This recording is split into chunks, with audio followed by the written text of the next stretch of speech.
আসসালামু আলাইকুম ওয়া রাহমাতুল্লাহি ওয়া বারাকাতুহু। প্রিয় দিনী ভাই ও বোনেরা, এর আগের পর্বে অর্থাৎ ১৬তম পর্বের প্রথম খণ্ডে জেনেছি মিরাজের অলৌকিক ঘটনা নিয়ে, কিভাবে আল্লাহ রসুল সাল্লাল্লাহু আলাইহি সাল্লাম বোরাকে চড়ে আসমানে পাড়ি দিয়েছিলেন এবং সেখানে আল্লাহর নবীগণ আলাইহিস সালামদের সাথে কথা বলেছিলেন। এছাড়া উল্লেখযোগ্য ইবাদত সালাত কিভাবে ফরজ হয়েছিল ইত্যাদি বিষয় নিয়ে পূর্বে আলোচিত হয়েছে।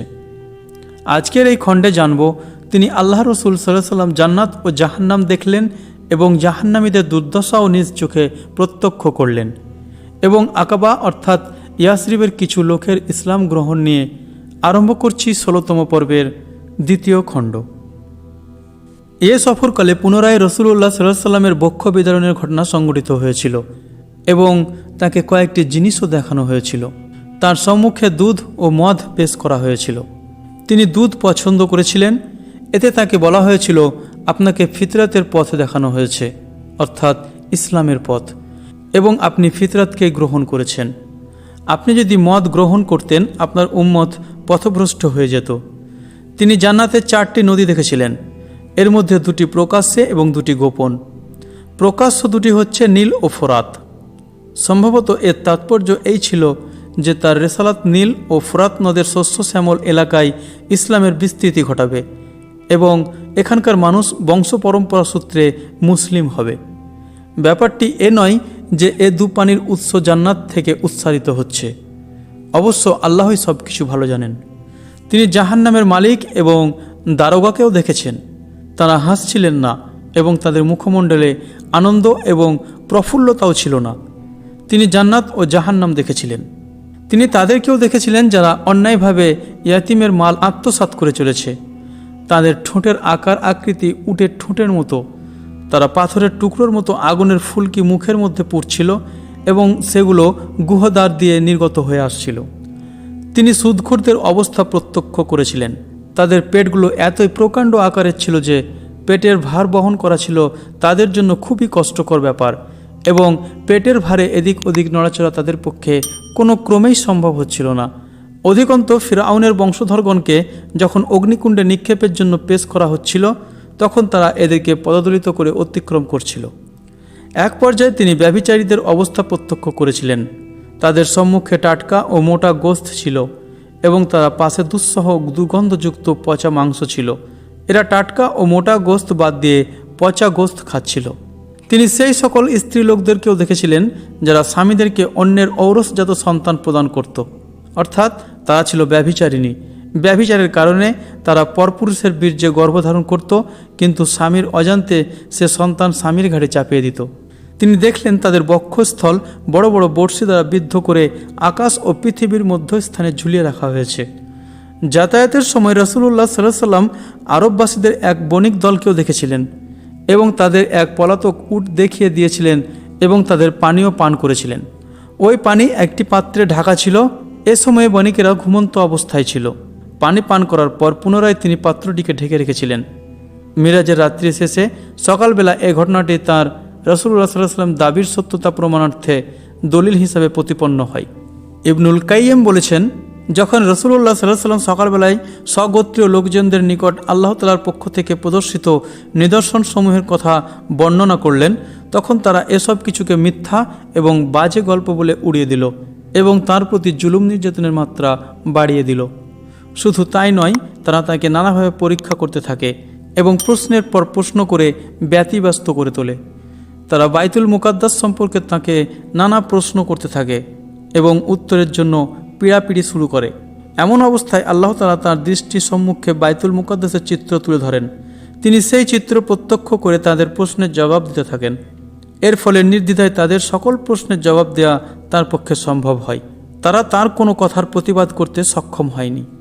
অধিকন্তু যাতায়াতের সময় তাদের যে কাফেলা তিনি দেখেছিলেন তার আগমনের সময় এবং বিবরণও তিনি বর্ণনা করে শোনালেন। এমনকি কাফেলার অগ্রগামী উটের চিহ্নও তিনি বলে দিলেন। তাছাড়া কাফেলার যে যা কিছু বলেছিল সব কিছুই সত্য বলে প্রমাণিত হয়ে গেল। কিন্তু তা সত্ত্বেও কুরাইশ মুশরিকগণ এসব কিছুকেই সত্য বলে মেনে নিতে চাইল না। পক্ষান্তরে আবু বকর রাদিয়াল্লাহু আনহু এসব কথা শোনা মাত্র একে সত্য বলে মেনে নিলেন এবং এর সত্যতার ঘোষণা দিতে থাকেন। এ সময় আবু বকর রাদিয়াল্লাহু আনহুকে সিদ্দিক উপাধিতে ভূষিত করা হয়, কারণ সকলে যখন এ ঘটনাকে মিথ্যা বলে উড়িয়ে দিতে চাচ্ছিল, তখন তিনি একে সর্বস্তকরণে সত্য বলে মেনে নিয়েছিলেন। মিরাজের প্রসঙ্গ এবং উপকারিতা বর্ণনা করতে গিয়ে সবচেয়ে সংক্ষিপ্ত এবং গুরুত্বপূর্ণ কথা যেটা বলা হয়েছে সেটা হচ্ছে এজন্য যে আমি আল্লাহ তাআলা তাকে আমার কিছু নিদর্শন দেখাবো। আল ইসরা 17 আয়াত 1। নবী আলাইহিস সালামদের ব্যাপারে আল্লাহ তাআলার এটাই নীতি। সূরা আনআমে বলেছেন, এভাবে আমি ইব্রাহিমকে আকাশ ও পৃথিবী রাজ্যের ব্যবস্থাপনা দেখিয়েছি যাতে সে নিশ্চিত বিশ্বাসীদের অন্তর্ভুক্ত হতে পারে। আল আনাম 6 আয়াত 75। তারপর আল্লাহ মুসাকে বললেন, যাতে আমি তোমাকে আমার বড় বড় নিদর্শনগুলোর কিছু দেখাতে পারি। তহা 20 আয়াত 23। ফলে যখন আম্বিয়া কিরামের জ্ঞান এভাবে প্রত্যক্ষদর্শিতার সনদপ্রাপ্ত হয়ে যায়, তখন তাদের আইনুল ইয়াকিনের অর্থাৎ স্বচক্ষে দর্শনের ওই পর্যায়ে হাসিল হয়ে যায় যার সম্পর্কে অনুমান করা সম্ভব নয়, যেমন শোনা কি দেখার মতো হয়। আর এই কারণেই নবীগণ আলাইহিস সালাম আল্লাহর পথে এমন সব দুঃখ কষ্ট সহ্য করতে পারতেন অন্য কেউ করতে পারতেন না। ফলে দুনিয়ার যাবতীয় শক্তি তাদের কাছে মাছির পাখার মতোই তুচ্ছ মনে হতো। এ কারণে ওই শক্তির পক্ষ থেকে আসা কোনো প্রকার কঠোরতা কিংবা দুঃখ কষ্টকে তারা দুঃখ কষ্ট বলে মনে করতেন না। এই মিরাজের ঘটনার অন্তরালে যে সকল বিজ্ঞানময় এবং রহস্যজনক ব্যাপার রয়েছে তার আলোচনার স্থান হচ্ছে শরীয়ত দর্শনের পুস্তকাবলী। কিন্তু এখানে এমন কিছু তথ্য রয়েছে যার দ্বারা এ বরকতময় সফরের স্রোতস্বনী থেকে প্রবাহিত হয়ে নবী করিম সাল্লাল্লাহু আলাইহি ওয়াসাল্লামের জীবন উদ্যান অভিমুখে প্রবাহিত হয়েছে। এ কারণে সেসব সম্পর্কে নিম্নে সংক্ষেপে আলোচনা করা হলো। পাঠকেরা দেখতে পায় যে আল্লাহ তাআলা সূরা বনু ইসরাঈলের রাত্রি ভ্রমণের ঘটনা কেবলমাত্র একটি আয়াতে বর্ণনা করে কথার মোড় ইহুদিদের অন্যায় ও পাপকার্যের বর্ণনার দিকে ফিরে দিয়েছেন। এরপর তাদেরকে অবহিত করা হয়েছে যে এ কোরআন ওই পথের সন্ধান দেয় যে পথ হচ্ছে সবচেয়ে সোজা সরল ও শুদ্ধ। কোরআন পাঠকেরা হয়তো সন্দেহ করতে পারে যে কথা দুটির মধ্যে কোনো মিল নেই, কিন্তু প্রকৃতপক্ষে তা নয়, বরং আল্লাহ তাআলা এ বর্ণনা ভঙ্গি দ্বারা ওই দিকে ইঙ্গিত করেছেন যে ইহুদিগণকে মানুষের নেতৃত্ব দেয়া থেকে বরখাস্ত করা হবে, কারণ তারা এমন সব অন্যায় করেছে যে ওই সকল কর্ম করার পর তাদেরকে ওই পদে আর অধিষ্ঠিত রাখা সঙ্গত নয়। কাজেই এ পদ রাসূলুল্লাহ সাল্লাল্লাহু আলাইহি ওয়াসাল্লামকে প্রদান করা হবে এবং ইব্রাহিমী দাওয়াতের দুটি কেন্দ্রকেই তার নেতৃত্বাধীনে স্থাপন করা হবে। অন্য কথায় বলা যায় যে এখন এমন এক অবস্থার সূত্রপাত হয়েছে যার ফলে আত্মিক নেতৃত্বের প্রসঙ্গটি এক সম্প্রদায়ের নিকট হতে অন্য সম্প্রদায়ের নিকট হস্তান্তর করা দরকার। অর্থাৎ এমন এক সম্প্রদায় যাদের ইতিহাস বিশ্বাসঘাতকতা, খেয়ানত, অসাধুতা, অন্যায়, অত্যাচার ও অপকর্মে ভরপুর, তাদের হাত থেকে নেতৃত্ব কেড়ে নিয়ে অন্য এক উম্মত বা সম্প্রদায়কে দায়িত্বভার দেওয়া দরকার, যারা প্রবাহিত হবেন কল্যাণ ও পুণ্যের প্রস্রবণ হয়ে এবং যাদের নবী রাসূলুল্লাহ সাল্লাল্লাহু আলাইহি ওয়াসাল্লাম সর্বাধিক হেদায়েতপ্রাপ্ত সঠিক পথ প্রদর্শক ও আল্লাহর বাণী কোরআনের দ্বারা লাভবান হবেন। কিন্তু যখন এ উম্মতের রাসূল সাল্লাল্লাহু আলাইহি ওয়াসাল্লাম মক্কার পর্বত শ্রেণীতে মানুষের মাঝে ঠক্কর খেয়ে বেড়াচ্ছেন, তখন এ প্রত্যাবর্তন কিভাবে সম্ভব হতে পারে? এটা একটা সে সময়ের প্রশ্ন মাত্র, যে সময় এক অন্য রহস্যের আবরণ উন্মোচিত হচ্ছিল। আর সেই রহস্যটি ছিল ইসলামী দাওয়াতের একটি পর্যায় শেষ, যা তার ধারা থেকে কিছুটা ভিন্ন। এজন্য আমরা দেখতে পাচ্ছি যে কোনো আয়াতে অংশীবাদীদেরকে খোলাখুলি সতর্ক করে ধমক দেওয়া হয়েছে। ইরশাদ হয়েছে, আমি যখন কোনো জনবসতিকে ধ্বংস করতে চাই তখন তাদের সচ্ছল ব্যক্তিদেরকে আদেশ করি আমার আদেশ মেনে চলার জন্য, কিন্তু তারা অবাধ্যতা করতে থাকে। তখন সে জনবসতির প্রতি আমার আযাবের ফায়সালা সাব্যস্ত হয়ে যায়। তখন আমি তা সম্পূর্ণরূপে বিধ্বস্ত করে দেই। নূহের পর বহু বংশধরকে আমি ধ্বংস করে দিয়েছি। বান্দাদের পাপ কাজের খবর রাখা আর লক্ষ্য রাখার জন্য তোমার প্রতিপালকই যথেষ্ট।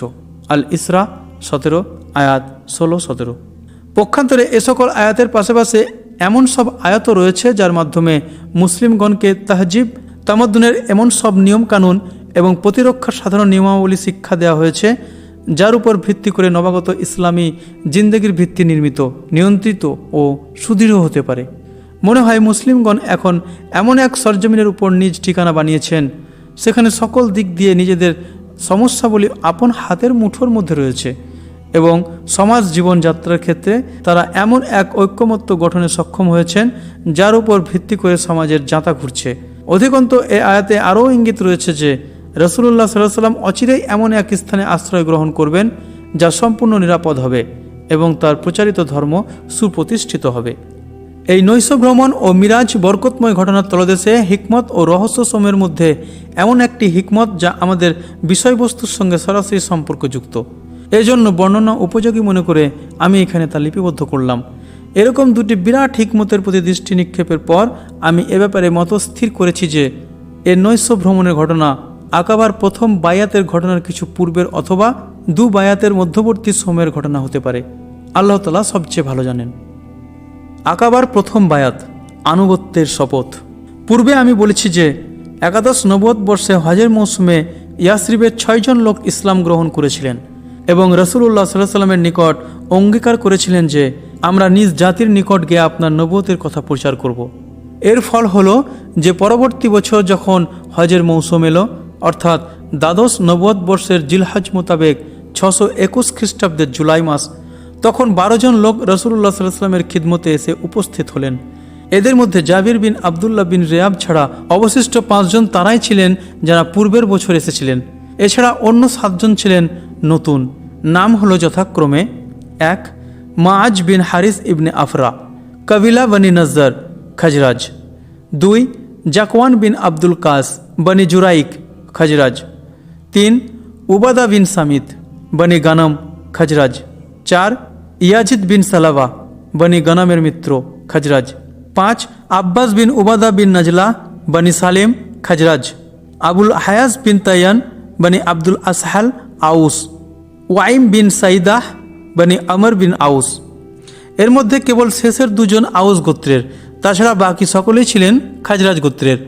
এ লোকগুলো মিনার আকাবার নিকটে রাসূলুল্লাহ সাল্লাল্লাহু আলাইহি ওয়াসাল্লামের সঙ্গে সাক্ষাৎ করেন এবং তার প্রচারিত দিনের ব্যাপারে কিছু কথার উপর অঙ্গীকার গ্রহণ করেন। ওই কথাগুলো সবই পরবর্তীকালে সম্পাদিত হুদায়বিয়ার সন্ধিপত্র এবং মক্কা বিজয়ের সময় মহিলাদের নিকট থেকে গৃহীত অঙ্গীকারনামার অন্তর্ভুক্ত ছিল। আকাবার এ অঙ্গীকারনামার ঘটনা সহিহুল বুখারী শরীফে উবাদা বিন সামিদ রাদিয়াল্লাহু আনহু থেকে বর্ণিত হয়েছে। তিনি বর্ণনা করেছেন যে রাসূলুল্লাহ সাল্লাল্লাহু আলাইহি ওয়াসাল্লাম বলেছেন, এসো আমার নিকট এ কথার উপর অঙ্গীকার গ্রহণ করো যে আল্লাহর সঙ্গে কোনো কিছুকে অংশীদার করবে না, চুরি করবে না, জেনা করবে না, নিজ সন্তানকে হত্যা করবে না, হাত পায়ের মাঝে মন গড়া কোনো অপবাদ আনবে না এবং কোনো ভালো কথায় আমাকে অমান্য করবে না। যারা এ সকল কথা মান্য এবং পূর্ণ করবে আল্লাহ তাআলার নিকট তাদের পুরস্কার রয়েছে। কিন্তু যারা এগুলোর মধ্যে কোনোটি করে বসে এবং তার শাস্তি এখানেই প্রদান করা হয়, তবে সেটা তার মুক্তিলাভের কারণ হয়ে যাবে। আর যদি কেউ এসবের মধ্যে কোনো কিছু করে বসে এবং আল্লাহ তা গোপন রেখে দেন, তবে তার ব্যাপারটি আল্লাহ তাআলার ইচ্ছের উপর ছেড়ে দেওয়া হবে। চাইলে তিনি শাস্তি দিবেন, নচেত ক্ষমা করে দিবেন। উবাদা রাদিয়াল্লাহু আনহু বলেছেন, এসব কথার উপরে আমরা নবী করিম সাল্লাল্লাহু আলাইহি ওয়াসাল্লামের নিকট অঙ্গীকার গ্রহণ করেছিলাম। এতক্ষণ আপনারা শুনলেন 16তম পর্বের দ্বিতীয় খণ্ড। দ্বিতীয় খণ্ডের সাথে সাথে এ পর্বটি এখানেই শেষ হলো। পরের ভিডিওতে 17তম পর্ব নিয়ে আবারও ফিরে আসব ইনশাআল্লাহ। এখান থেকে বিদায় জানিয়ে শেষ করছি। আসসালামু আলাইকুম ওয়া রাহমাতুল্লাহি ওয়া বারাকাতুহু।